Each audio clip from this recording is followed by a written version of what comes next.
দিন শুধু জিকির আর জিকির, 3 দিন কান্না আর কান্না, 3 দিন কান্নাওয়ালা বয়ান, জাহান্নামের বয়ান ওই চরমোনার ময়দান। সব থেকে কান্নাওয়ালা একটা ময়দান আছে, ওই ময়দানটা হলো চরমোনার ময়দান।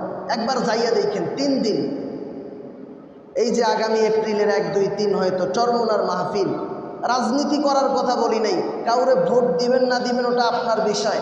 আমি বলবো 3টা দিন আল্লাহওয়ালাদের ময়দানে যাইবেন, 3 দিন শুধু জিকির আর জিকির, 3 দিন কান্না আর কান্না, 3 দিন কান্নাওয়ালা বয়ান, জাহান্নামের বয়ান ওই চরমোনার ময়দানে হয়। নিয়ত কইরা রাখেন, ইজতেমার ময়দান আমাদের এখানে কাছেই, নিয়ত কইরা রাখেন ইজতেমা যখন হবে 3 দিন সময় যাবেন চরমোনার মাহফিলে, 3 দিন সময় দিবেন, যাবেন উজানি যাবেন, নানুপুর যাবেন, হাটহাজারি যাবেন।